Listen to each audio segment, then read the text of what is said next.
Well, hello everybody, and welcome to another edition of my music and conversation show. Had a week off and was out of town, out of the country, as a matter of fact, for a little mini getaway with my lovely Carrie. No kids, but I am back, and we're back strong because I'm very excited about today's guest. It's a gentleman I've known for many, many years, almost. When I came to America the first time 30 years ago, and he came to America too, but before me, so we'll talk more about that. Of course, I'm talking about everyone's favorite guitarist, Mr. Peter White. Peter? Hey, Michael. Hey, buddy, how you doing? Great to see you. It is very nice to see you. And I remember meeting you, and it was about 25 years ago, I think. It was something like that, yeah. And here we are, and I know you're not at home, so let me take a guess. Let me take a wild guess, Peter. You're at somebody's house because you just watched England beat Denmark in the semifinals. Am I right or wrong? I'm sorry I missed it. I'm sorry I missed it, and I'm sorry you guys. I'm sorry you lost. I'm sorry. Yeah, well, okay. it was a real... I can't apologize enough. So you didn't watch it? No, I didn't watch it. I'm working on music. I work on music pretty much all the time. Awesome. If I'm not at the pub or I'm not playing soccer with my friends, I'm working on music.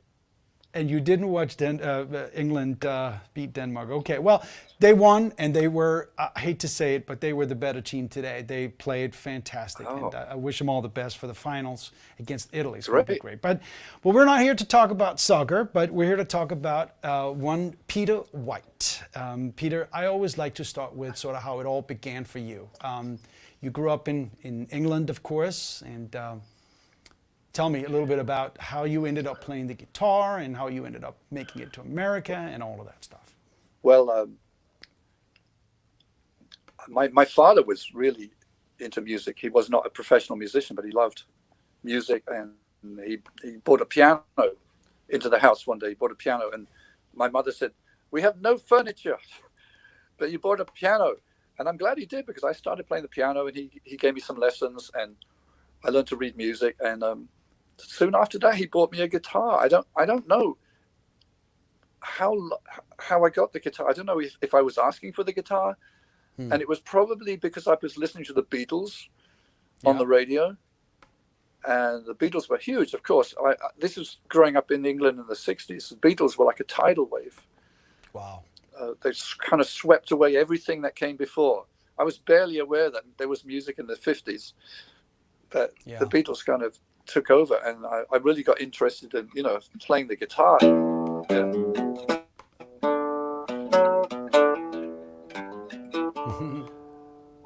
I love those guitar riffs. I thought, wow, I want to be able to play like this. How can I do that? And Dad got me a guitar, and I just kept listening to the radio and just copied what I heard, and mostly on the low strings. I loved playing the low strings. Yeah, and I never had a lesson on the guitar, so. It was always fun to me. It was never work. It was just fun. Yeah. Well, we're certainly happy that you did pick up the guitar, Peter, because you have one of the most signature acoustic sounds. And I know you play many other instruments too, but you have one of the most signature style and sound on the guitar. You know, after a couple of notes, that this is Peter White. But the other thing, if I must be completely honest, one of the things that I absolutely love about you is your melodic sense. Always melody and always melody. And sometimes I think us jazz musicians, if you will, or we can sort of get a little carried away with the technical stuff and with the runs and with the, want to show how much we actually know. But at the end of the day, really what people connect with is melody and, of course, the soul of the instrument. Well, I always admired the jazz musicians, and really, I didn't grow up listening to jazz. My dad was into classical music, and he listened to classical music on the radio, and we, I listened to pop music. So, didn't have really any exposure to jazz until I was, 15 or 16. But what I did listen to was a group called the Shadows, who are a very influential guitar instrumental group in England. Was And Cliff was that Cliff Richards? well, they became Cliff Richard's backing band, but they also had Right. hits in their own right. Right. You know,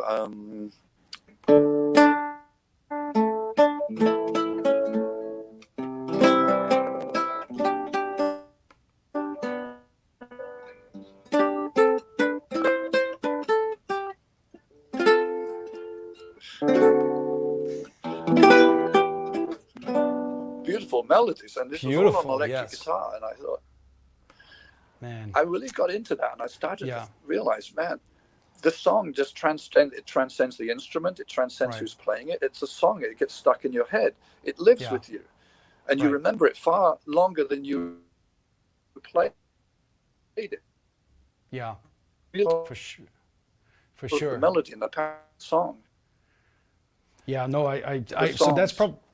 that's probably where you got Melodic Sense from listening to those groups. But the Beatles too was another huge influence on you. I know. Did we lose you, Peter? And the Beatles are very melodic. Yeah. I remember listening to Day in the Life because I Yeah. had the LP. That was the first LP I ever bought was Sgt. Pepper's. Listening Right. to Day in the Life, and I was just marveling. How do they do this? Are they Yeah. from another planet? How can they make this music that's so different and so unique and so? Yeah. And it just takes you on a journey. Yeah. And I thought, I saw how an can I write interview. a song like this? I had no idea. Yeah, I saw it, talking about the Beatles, but Yeah. I saw an interview, I think, with George Martin at some point, or read something where he said, look, he was sort of a signed producer from Apple Music. I'm sorry, for EMI or Apple, whatever. And then he was Yeah. sort of assigned their producer at first, and he was asked to go and take a listen to these. And he said, the first song was Please, Please, and then the next was I Saw Her Standing, and then it was like, he said, by the third or fourth songs, I realized that they were geniuses. They were really geniuses. Yeah. Amazing. Yeah. Well, Peter, And, so you are you from London, or where exactly are you from in England? I was born about 35 miles north of London Okay. in a town called Luton. And I only lived there for about a year, and then the whole family moved to a town called Letchworth Garden City, which is just Okay. a few miles away. And that's Right. where I grew up. Still, only about 40 miles north of London. And you could get the train to London. It would take you about 45 minutes. Right. And but London was a great distance away. It's only 40 miles away, but that was like the end of the world for me growing up as a kid. But would you still go into the Didn't city? travel that much. Would you still go into London and sort When of? when I was older, I did. When I was a teenager, me and my friends we would even skip school sometimes to go down to London and visit Carnaby Street. Wow. And if you know anything about the 60s in England, Carnaby Street was the center of fashion. And you Wow. heard about it all the time. Oh, the Beatles went to Carnaby Street to pick up some clothes. So we went to Carnaby Street, which Right. is just a little street, but had a lot of clothes shops. And we bought clothes because clothes were so important to us when we were teenagers. People would judge you based on your clothes. Right. I don't really care about clothes now so much, or shoes, actually, Well, they're. as I'm always wearing sandals. But back, that was kaftan coat, So Yeah. that was our visits to London, and we would go and see bands sometimes. But there were bands that came to my local town in Letchworth Garden City and played in a Wow. little youth club. I saw Genesis in a room Wow. with 40. There were 40 kids, 40 of us, Oh. watching this band that we'd never heard of, Genesis. And there Wow. they were. There wasn't even a stage. They just sit up in the corner of the room. Oh, that's And What the incredible. Hoople also played in that same room, and Arthur Brown and Kingdom Come, the Hawkwind, I mean, it must before have they been such became real famous. So Yeah, but it must have been what an inspiring time with all this music coming out of there. And I know in the 60s, It not was. only the Beatles, but you had the Stones, and there was so much great music coming out of Britain in the 60s. What an inspiring thing. But one thing I want to ask you about.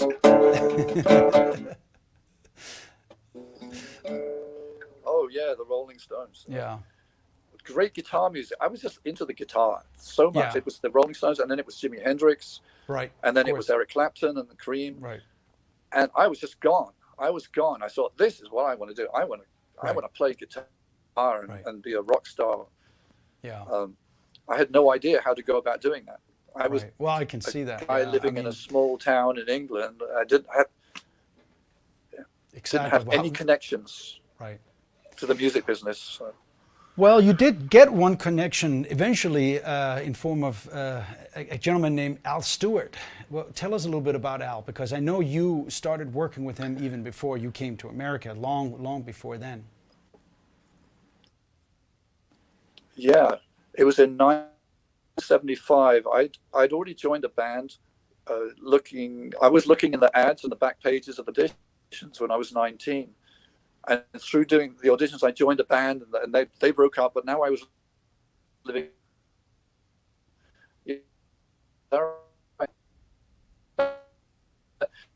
The guy in the green shirt, and I met Al Stewart in 1975, and he needed someone to play in band, but he needed a keyboard. He already had a guitar player, so he didn't need a guitar player. If I was just a guitar player, I wouldn't have got that gig. I wouldn't. Talking to you right now, but that was a moment that changed my life. And because, remember, my dad had bought the piano, and I learned to play piano. I kept up my piano playing, so that's how I got the gig with Al Stewart. That's how I started professionally. And you guys are still friends. Later, I was writing songs with him, and then in fact, we're going to be playing coming up. I think it's a private show in Santa Barbara. He's doing some corporate show he's doing, but we'll actually get together and play just for fun. Oh, that's lovely. Parsons will be there too, playing with his band, and he was the producer on those early Al Stewart records that I played on. Wow. It was me, Al Stewart, and Alan Parsons. And I was 20 years old, Michael. Can you imagine how excited I was to be in Abbey Road studio with Alan? I mean, that's just incredible. Yeah, I mean, you talk about coming from a small town, and then now you're at Abbey Road Studios. Yeah. What a feeling that must have been. So tell us a little bit about coming to America, because coming to America. How did that happen, Peter? How did you go from little town in England to playing and recording at Abbey Road, and then eventually making your way over to the U.S.? When I started playing with Al Stewart in his band, we were playing shows around England. He said, "Well, we're going to go and tour." And I said, "Well, but once, but it expired." He says, "Well, you better get So I went down to, I think there was a local Woolworths. Yeah, we had Woolworths in England at a booth outside, and I took pictures in this photo booth, and then quickly went to get a new passport, because I knew that we were going on the road. We were going to be flying to Philadelphia, and we started the tour in Philadelphia. This is I was in America for the first time, which well, and we opened up for Queen one night. Wow. Billy Joel on a night. We opened up for Dad a few times, and she was huge back then. So this was a very who's uprooted from his little country town in England. Wow. And now I'm traveling the world, and the people. It was just unusual. And it was a few years after that. That was 1975, and 1978. Al called me, and he'd already moved to Los Angeles. He decided he wanted to in the US, because I wanted just followed on. Came over, and I found a playing an album that time, which was called the Time Passages. Right. And then he says, "That's what." Did. Yeah, it's amazing, Peter.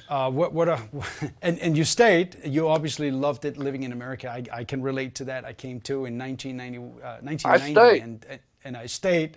I just stayed. So what year did you come here? Yeah. I think we to live here permanently was January of 1978. Wow, 78. That was so the year. It's been over 40. years. Yeah, that was the year of I've been Baker here. Street. The Baker Street I got never, released in. never changed my accent, by the way. Neither have you. Oh, that's there. Right. So I Peter, remember Baker Street. Yeah, very well. yeah, of course, yeah, yeah. So Peter, tell us. So you're here in America now. You're living here. How did you end The up? Al released the same year, which Yeah. became a big hit, which helped him.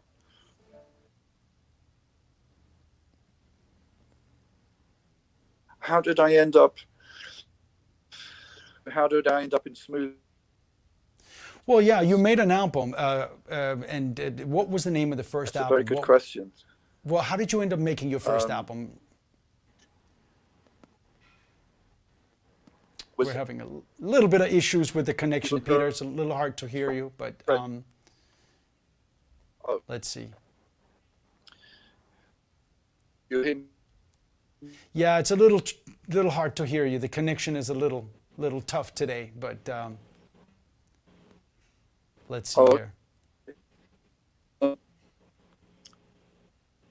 It was 1970, no, 1990, 1987.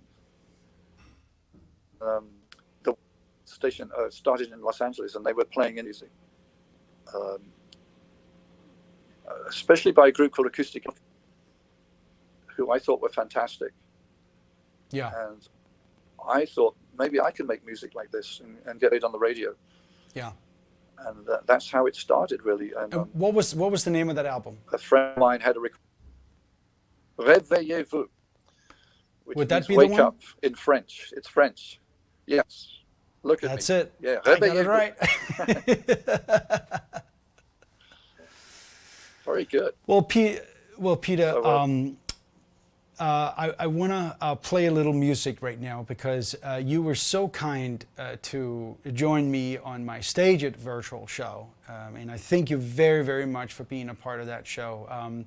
It's kind of the first time you and I have filmed, recorded anything. We have obviously seen each other for many, many years around, but the first time we kind of did something like this, and it was such an honor to have you on the show. And I know that all of my fans, or all of the community that we have on those shows, were very excited to hear what we came up with. And I did an episode which was all about Beatles music, and I thought, of course, Peter White needs to be my guest. And you came up, first of all, you said yes, which I appreciate very much, but you also came up with a brilliant idea and an arrangement, and recorded the music for this video. And I want to play this video for our guest today here. And it is such a beautiful arrangement, and I thank you so very much. So let's check it out here, of a classic Beatles tune, A Day in the Life.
There you have it, Peter White. Lovely. And I should say, in my life, not day in the life, but in my life. Beautiful, beautiful job, Peter. Thank you Yeah, well, so the much Beatles, for the doing that. Beatles were huge, Yeah, huge absolutely. So, inspiration. well, Peter, we have a little bit of tough. Yeah, the Beatles were a huge inspiration to me growing up, of course. Yeah, yeah, of course, yeah. I mean, you can tell how special that music is to you for sure. It's a little bit of a shame. We have a little tough connection today here with you, Peter, and so we can't hear everything that you're saying, which is unfortunate because I would hear every single word. But tell me really quick, how did it come about you playing the accordion?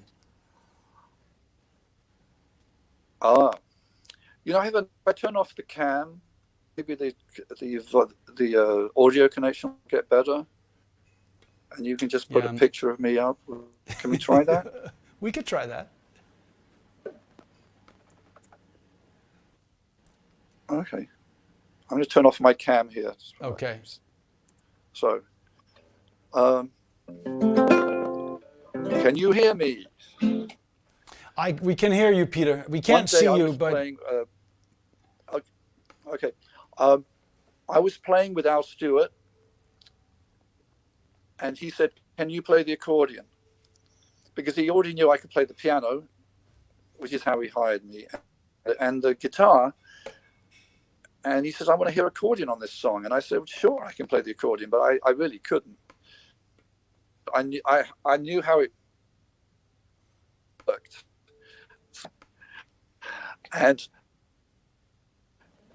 And then I learned to play. You know, it was kind of like playing a piano, but you know, across your chest. So right. we recorded a song called Timeless Skies on the Time Passages album, and that was my beginning of my career as an accordion player. And since then, I played on my own albums. I played on some songs with Third, a band that I recorded with in the 90s. I played on Al Stewart. I played on a Brian Culbertson song a couple of years Wow. ago.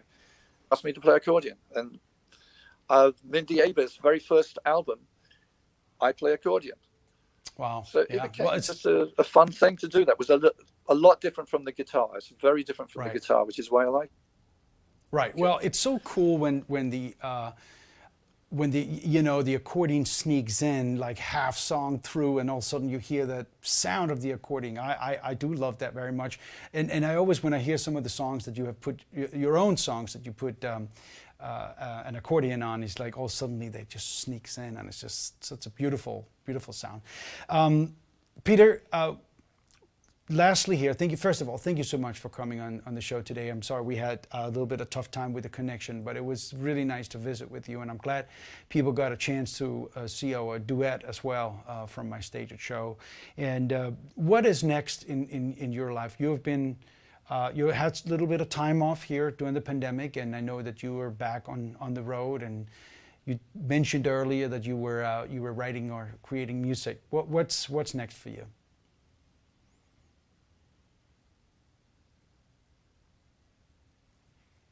It couple of years. Well,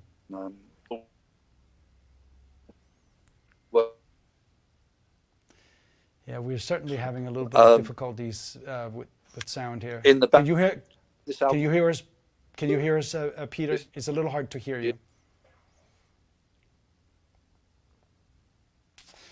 Well, it's unfortunate. You can hear us?